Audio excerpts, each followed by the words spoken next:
प्रत्यक्ष निर्णय पूरा देश कर सकता है कि जब तक ये बात होती रही कि चाइल्ड मैरिज जारी रहेगी 9, 10, 11, उस पर कोई आपत्ति नहीं। मैंने कहा बच्चे में भगवान देखो तो आपत्ति शुरू हो गई।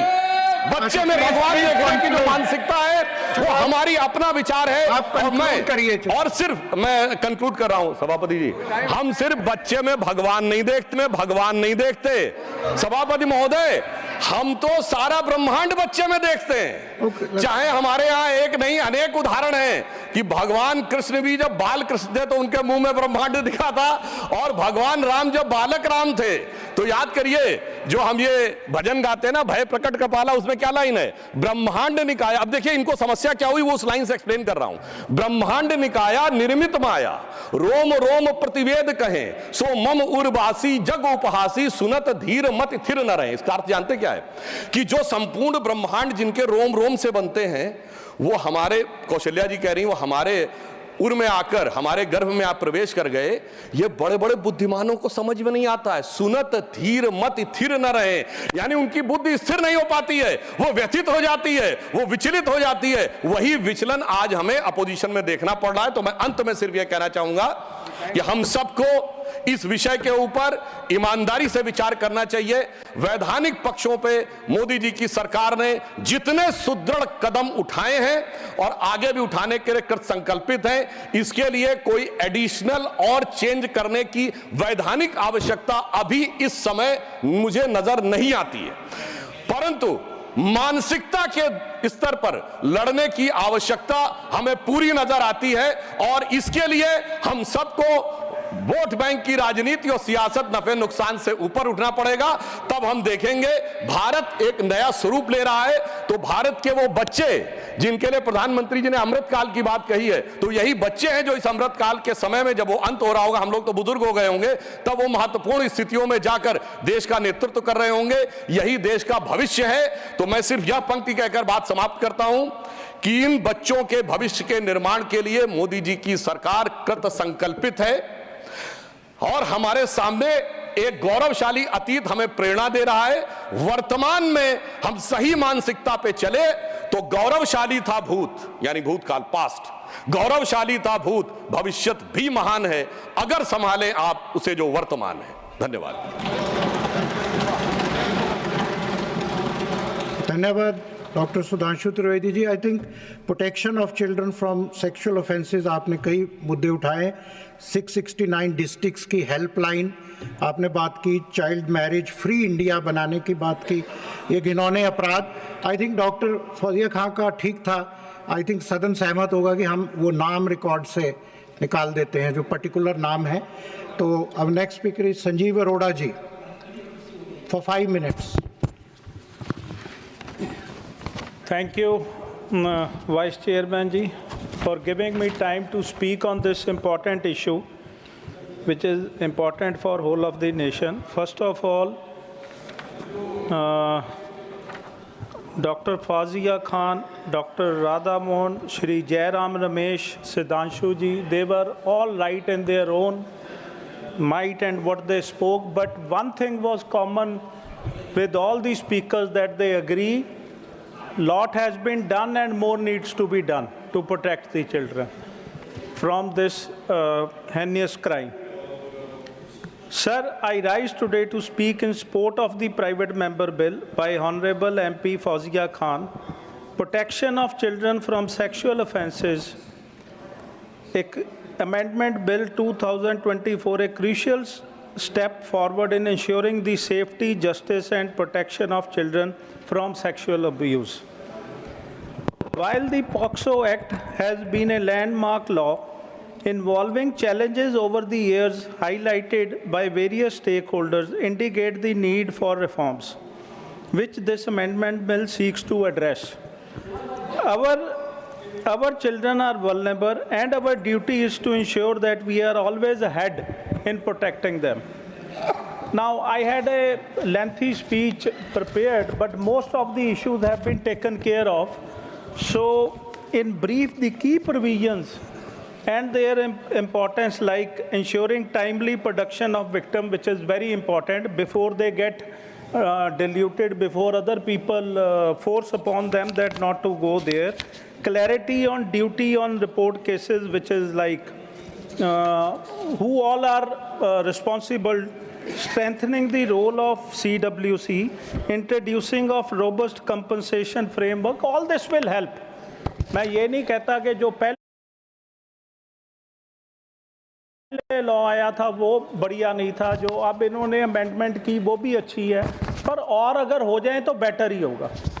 अब देखिए, ट्रैफिक लाइट पे जब तक 50 रुपये फाइन था कोई नहीं रुकता था, जब 5000 रुपये फाइन होता है 10,000 2 मीटर पहले रुक जाते हैं। So more the laws are stricter, people tend to be scared.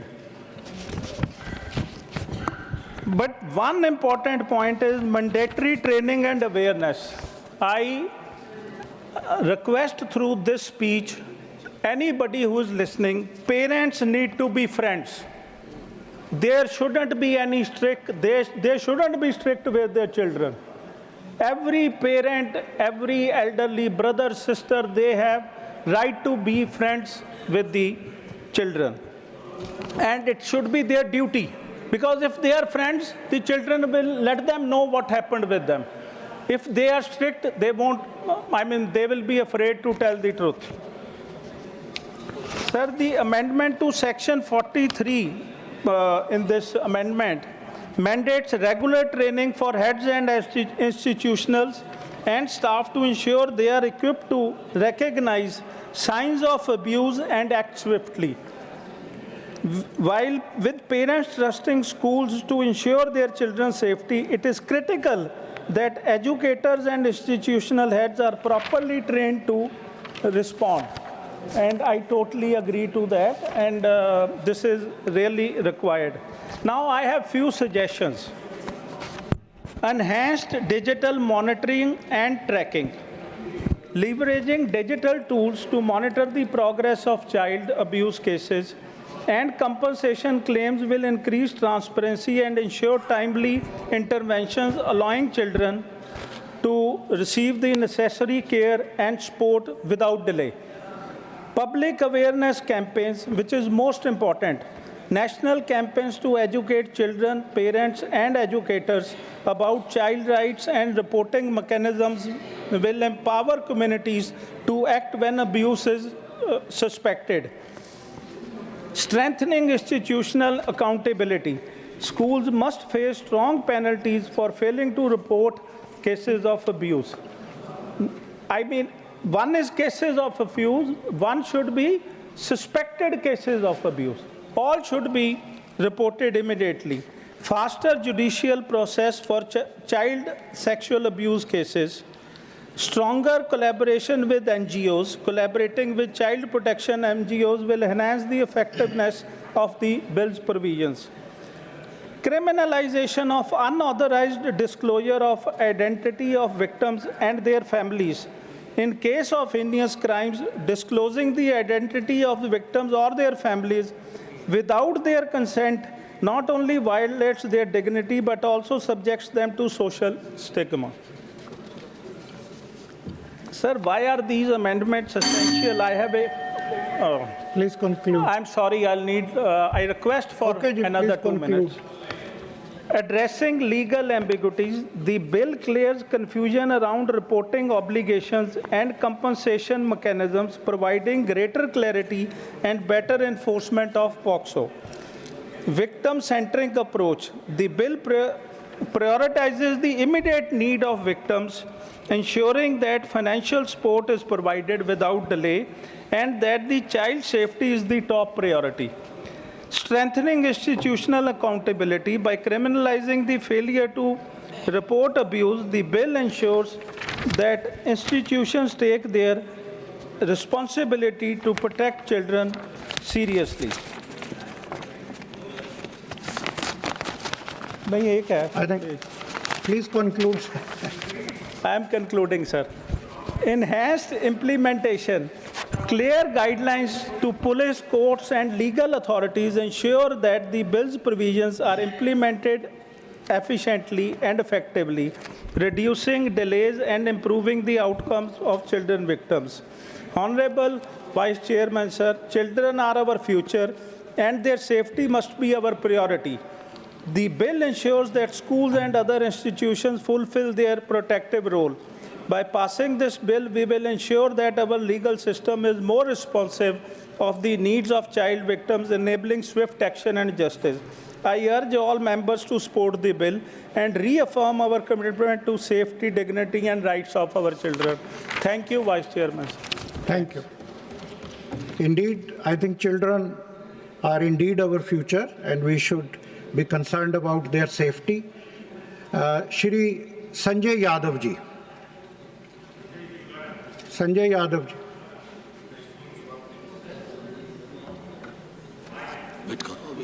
A mic, please. इधर वाला Shri Sanjay Yadav ji.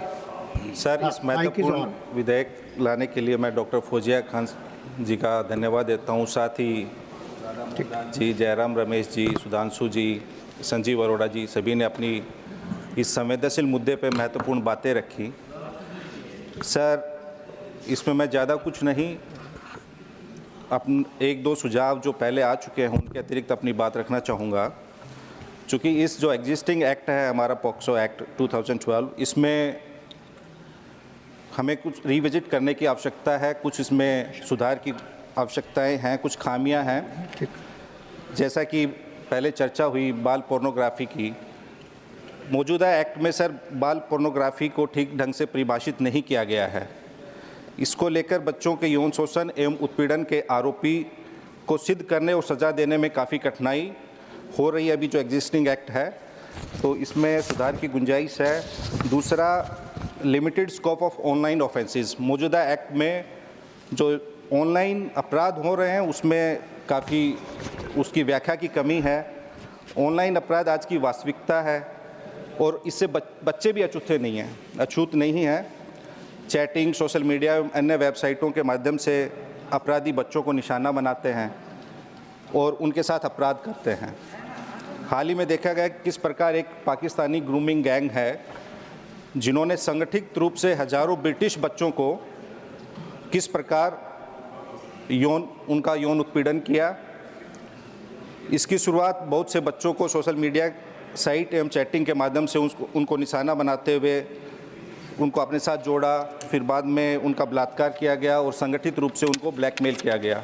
कि 1997 से लेकर 2014 तक पाकिस्तानी मूल के जो लोग ब्रिटेन में रह रहे थे उन्होंने 1400 श्वेत लड़कियों के साथ बलात्कार किया।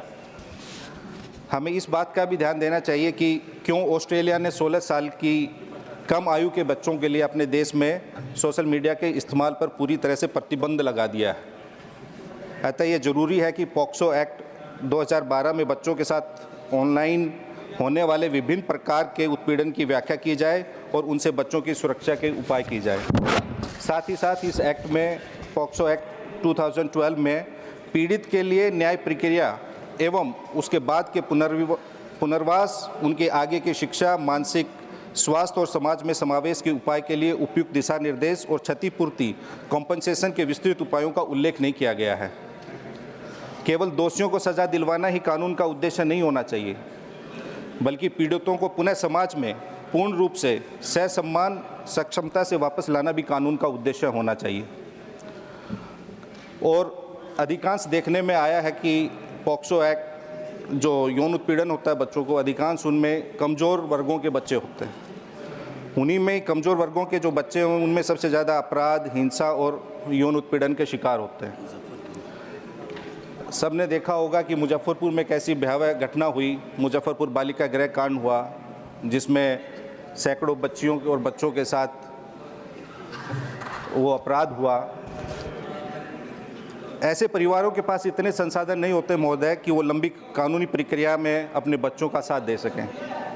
अक्सर ऐसे ही कमज़ोर और गरीब परिवारों के बच्चों को देखकर ही अपराधी अपराध करने और अपराध करने के बाद पीड़ित परिवार को डराने का दुस्साहस कर पाते हैं। ऐसे कमज़ोर वर्गों के परिवारों के लिए कानूनी प्रक्रिया के दौरान आर्थिक मदद अति आवश्यक है तथा न्याय मिलने के बाद भी अपराध की पुनरावृत्ति ना हो, इसके लिए उनके पुनर्वास, शिक्षा, सामाजिक सुरक्षा इत्यादि को कानून बनाकर आर्थिक द्वारा सुनिश्चित करना चाहिए। तो सर, आपके माध्यम से मैं माननीय मंत्री महोदय यही है, उनसे ये कहना चाहूँगा कि निर्भया कांड के बाद देश में एक सकारात्मक पहल हुई सरकार की तरफ से, लेकिन इसमें खाली सरकार ही नहीं, हमें समाज को भी संवेदनशील करने की आवश्यकता है, व्यापक जागरूकता प्रोग्राम चलाने की आवश्यकता है। Members, the time allotted for the private members legislation is now coming to an end. Further discussion on the bill shall subsequently be resumed on the next allotted day. और I think ऐसे मुद्दों पे हमें unanimously discussion करना चाहिए, cutting across the party line. Now we will take up the special mentions, please. I'll request honorable members to speak strictly as per the approved text or the text submitted. Thank you.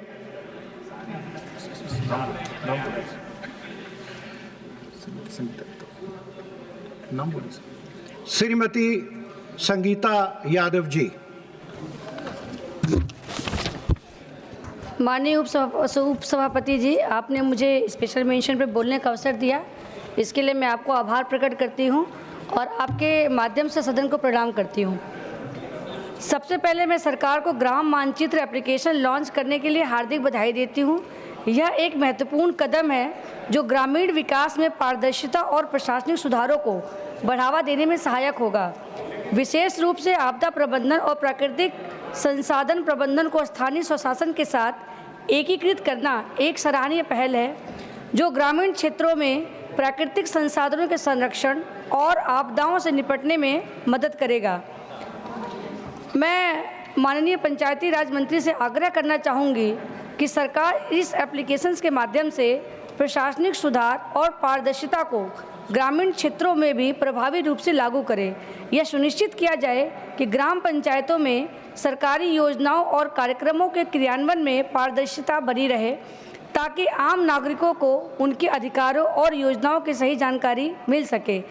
माननीय उपसभापति जी, इसके अतिरिक्त सरकार से मैं यह भी अनुरोध करती हूं कि ग्राम मानचित्र एप्लीकेशंस के तहत आपदा प्रबंधन और प्राकृतिक संसाधन प्रबंधन को और भी अधिक प्रभावी तरीके से लागू किया जाए और इसका सकारात्मक प्रभाव गांवों तक पहुंचे, ताकि इन क्षेत्रों में स्थायित्व और विकास सुनिश्चित किया जा सके।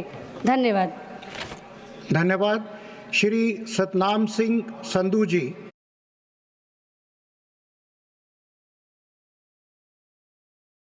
Need to conserve Jahaz Haveli in Punjab. Thank you so much sir. मेरा स्पेशल मेंशन पंजाबी में है, मैं पंजाबी में बोलना चाहूँगा। हाँ जी प्लीज़। मैं संसद का ध्यान सिख धर्म ਲਈ दुनिया की सब तो महंगी ਜ਼ਮੀਨ खरीदਣ वाले जैन हिंदू वीर ਟੋਡਰਮਲ जी की विरासती जहाज हवेली की दुर्दशा ਵੱਲ ਦਿਵਾਉਣਾ ਚਾਹੁੰਦਾ ਹਾਂ। ਟੋਡਰਮਲ जी गुरु घर के ਵੱਡੇ ਸ਼ਰਧਾਲੂ ਸਨ ਤੇ ਉਹ ਪੰਜਾਬ ਦੇ ਇਤਿਹਾਸ ਵਿੱਚ ਹਿੰਦੂ ਸਿੱਖ ਭਾਈਚਾਰਕ ਸਾਂਝ ਦੀ ਵੱਡੀ ਮਿਸਾਲ ਸਨ। ਉਹਨਾਂ ਨੇ ਮਾਤਾ ਗੁਜਰੀ ਜੀ ਤੇ ਛੋਟੇ ਸਾਹਿਬਜ਼ਾਦਿਆਂ ਬਾਬਾ ਜੋਰਾਵਰ ਸਿੰਘ ਜੀ, ਬਾਬਾ ਫਤਿਹ ਸਿੰਘ ਜੀ ਦਾ ਅੰਤਮ ਸੰਸਕਾਰ ਕੀਤਾ ਸੀ। ਇਸ ਕਾਰਜ ਵਾਸਤੇ ਉਹਨਾਂ ਨੇ ਸੋਨੇ ਦੀਆਂ 7800 ਮੋਹਰਾਂ ਵਿਛਾ ਕੇ ਉਸ ਸਮੇਂ ਦੁਨੀਆ ਦੀ ਸਭ ਤੋਂ ਮਹਿੰਗੀ ਜ਼ਮੀਨ ਖਰੀਦੀ ਸੀ। ਉਦੋਂ ਤੋਂ ਸਿੱਖ ਹਰ ਸਾਲ ਫਤਿਹਗੜ੍ਹ ਸਾਹਿਬ ਦੀ ਧਰਤੀ 'ਤੇ ਦੀਵਾਨ ਟੋਡਰਮਲ ਜੀ ਦੀ ਮਹਾਨ ਸੇਵਾ ਨੂੰ ਸਿਜਦਾ ਕਰਦੇ ਹਨ। ਪਰ ਇਹ ਵੱਡੀ ਤਰਾਸਦੀ ਹੈ ਕਿ ਅਸੀਂ ਪੰਜਾਬ ਦੀ ਧਰਤੀ 'ਤੇ ਟੋਡਰਮਲ ਜੀ ਜੇ ਮਹਾਨ ਪਰਉਪਕਾਰੀ ਦੀ ਵਿਰਾਸਤੀ ਯਾਦਗਾਰ ਜਹਾਜ਼ ਹਵੇਲੀ ਨਹੀਂ ਸਾਂਭ ਸਕੇ, ਜਦ ਕਿ ਗੁਜਰਾਤ ਦੇ ਕੱਛ ਵਿੱਚ ਪ੍ਰਧਾਨ ਮੰਤਰੀ ਸ੍ਰੀ ਨਰਿੰਦਰ ਮੋਦੀ ਜੀ ਵੱਲੋਂ ਗੁਰਦੁਆਰਾ ਲਖਪਤ ਸਾਹਿਬ ਨੂੰ ਸੰਭਾਲਣ ਲਈ ਵਿਲੱਖਣ ਕਾਰਜ ਕੀਤਾ ਗਿਆ ਹੈ। ਸਦੀਆਂ ਤੋਂ ਇਹ ਹਵੇਲੀ ਢਹਿੰਦੀ ਢਹਿੰਦੀ ਜਰਜਰ ਹੋ ਚੁੱਕੀ ਹੈ। ਇਸ ਮਹਾਨ ਵਿਰਾਸਤ ਦੀ ਅਣਦੇਖੀ ਹੋਣਾ ਬੇਹੱਦ ਦੁਖਦਾਈ ਹੈ। ਮੈਂ ਭਾਰਤ ਸਰਕਾਰ ਤੋਂ ਸਿੱਖ ਧਰਮ ਦੀ ਇਸ ਇਤਿਹਾਸਕ ਧਰੋਹਰ ਨੂੰ ਸੰਭਾਲਣ ਦੀ ਪੁਰਜ਼ੋਰ ਬੇਨਤੀ ਕਰਦਾ ਹਾਂ। ਮੈਂ ਮੰਗ ਕਰਦਾ ਹਾਂ ਕਿ ਸਿੱਖ ਹਿੰਦੂ ਸਾਂਝੀਵਾਲਤਾ ਦੀ ਪ੍ਰਤੀਕ ਸਦੀਆਂ ਪੁਰਾਣੀ ਇਸ ਵਿਰਾਸਤ ਨੂੰ ਸੰਭਾਲਣ ਲਈ ਭਾਰਤ ਸਰਕਾਰ ਦਾ ਪੁਰਾਤੱਤਵ ਵਿਭਾਗ ASI ਛੇਤੀ ਤੋਂ ਛੇਤੀ ਕਦਮ ਚੁੱਕੇ, ਤਾਂ ਕਿ ਸਾਡੀਆਂ ਆਉਣ ਵਾਲੀਆਂ ਪੀੜ੍ਹੀਆਂ ਇਸ ਮਹਾਨ ਇਤਿਹਾਸਕ ਵਿਰਾਸਤ ਨੂੰ ਹਮੇਸ਼ਾ याद रखन ਤੇ प्रेरणा लेंदियां रहन। बहुत बहुत धन्यवाद। Thank you. आपने बहुत महत्वपूर्ण मुद्दा साहबजादों की शहादत के लिए उठाया। अभी बच्चों पे डिस्कशन हो रही थी, हिंदी के कवि मैथिली शरण गुप्त ने भी इस पे लिखा है, जिस कौम के बच्चे यूं दे सकते हैं बलिदान, वर्तमान कुछ भी हो भविष्य होगा महान महान। Next special mention Shri Pramod Tiwari ji, Shri Ghanshyam Tiwari ji, sorry, तो मैं उधर। Demand for preserving the heritage of Jaipur city. मैं आदरणीय मेंबर्स से दरखास्त करूंगा कि जिस लैंग्वेज में उन्होंने स्पेशल मेंशन दिया है अप्रूव टेक्स्ट, उसी भाषा में ही वो निवेदन करें। जी, घनश्याम तिवारी जी। माननीय उपसभापति महोदय, मैं इस सदन में राजस्थान राज्य के जयपुर शहर के ऐतिहासिक और सांस्कृतिक धरोहर के संरक्षण पर विशेष ध्यान आकर्षित करना चाहता हूं। जयपुर, जिसे पिंक सिटी के नाम से भी जाना जाता है, भारतीय वास्तुकला, संस्कृति और इतिहास का एक अद्वितीय संगम है। यह शहर न केवल अपनी भव्यता और ऐतिहासिक महत्व के लिए प्रसिद्ध है, बल्कि ये यूनेस्को द्वारा वर्ल्ड हेरिटेज सिटी के रूप में भी मान्यता प्राप्त कर चुका है। जयपुर शहर के ऐतिहासिक स्थल, महल, किले, मंदिर और बाजार समय के साथ साथ बढ़ती जनसंख्या, अतिक्रमण, अव्यवस्थित शहरीकरण और प्रदूषण के कारण खतरे में पड़ गए हैं। इन धरोहरों की संरचना और शुद्धता को बनाए रखना एक चुनौती बन गई है। जयपुर की हेरिटेज विरासत केवल राजस्थान या भारतीय नहीं, बल्कि संपूर्ण विश्व के लिए अनमोल धरोहर है। इसके संरक्षण के लिए सरकार, स्थानीय प्रशासन और समाज के सभी हिस्सों को मिलकर कार्य करने की आवश्यकता है। यदि इस समय रहते इन स्थानों के संरक्षण के लिए ठोस कदम नहीं उठाते तो ये आने वाली पीढ़ियों के लिए एक बहुत बड़ी क्षति हो सकती है। जयपुर के ऐतिहासिक स्थल भारतीय संस्कृति के अद्वितीय प्रतीक हैं और हमें उन्हें बचाए रखने के लिए हर संभव प्रयास करना चाहिए। अतः मेरा सरकार से निवेदन है कि इस संबंध में आवश्यक कार्रवाई कराए जाने का श्रम करें। धन्यवाद।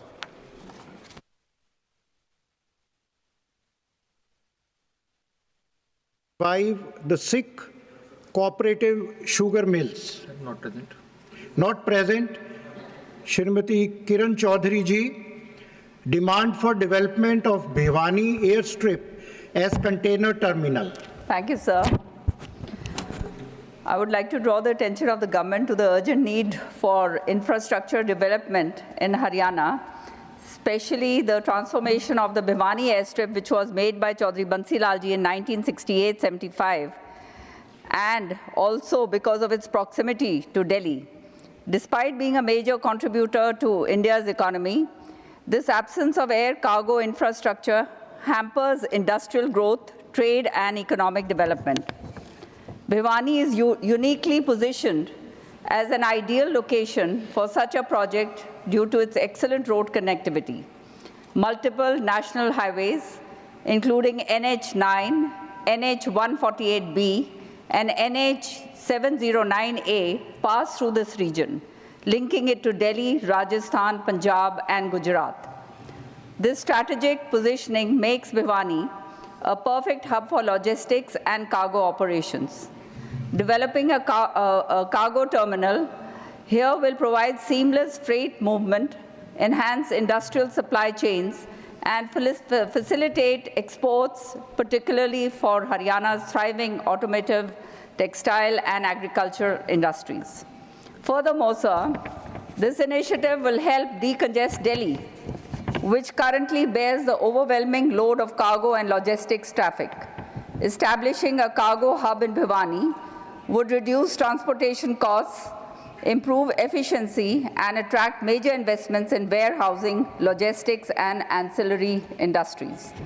I urge the government to conduct a detailed, feasible study and allocate necessary resources to transform Bhiwani airstrip, which was made by Chaudhry Bansi Lal ji, into a state-of-the-art cargo terminal. This step will strengthen Haryana's economy, create jobs, and position India as a global trade leader while reducing logistical bottlenecks in the national capital region. Thank you, sir. धन्यवाद। श्री बाबू bhai Jaisa bhai Desai, not present. Shri M Mohammad Abdullah, request to increase the frequency of train number 16861/62 Pondicherry Kanyakumari weekly express to a daily service. Shri M. Mohammed Abdullah. Thank you, Vice Chairman, sir, for permitting me to raise an important issue in this special mention. Sir, I rise to draw the attention of this August House to the urgent need to increase the frequency of train number 16861 and 16862 Puducherry Kanyakumari weekly express to a daily service. This train, inaugurated on 18th July 2013, is a crucial mode of transport connecting key pilgrimage and heritage sites in Tamil Nadu, such as Chidambaram, Kumbakonam, Tanjavur, Pudukkottai, Karaikudi, and Tirunelveli, as well as the Union Territory of Puducherry. The train covers over 11 districts and one Union Territory, serving thousands of passengers. Its average occupancy exceeds 150% in both the directions, highlighting the overwhelming demand for this service. Despite operating over 10 years with such high occupancy, the frequency of this train has not been increased, causing significant inconvenience to the passengers. Sir, the route holds immense culture, religious, and economic importance, connecting cities of historical and spiritual relevance. By operating only once a week, the service remains inadequate to meet the growing demand of residents, students, and pilgrims. The people of Tamil Nadu and the Puducherry have repeatedly requested this weekly train be converted into a daily service to address their transportation challenges. Therefore, I urge the Union Government and the Honorable Minister of Railway to take necessary steps to increase the frequency of Puducherry Kanyakumari weekly express to daily service. This will ensure better connectivity, ease the travel burden of thousands of commuters, and promote regional developments. Thank you, sir. धन्यवाद। श्री मोहम्मद नदीमुल हक, not present. Shri Beeda Mastan Rao Yadav, not present. Shri Maharaja Sanajaoba Leishemba, Shri Maharaja. Thank you, sir, for giving me this opportunity, sir. My special mention is need to establish an AIMS hospital in rural area of Manipur.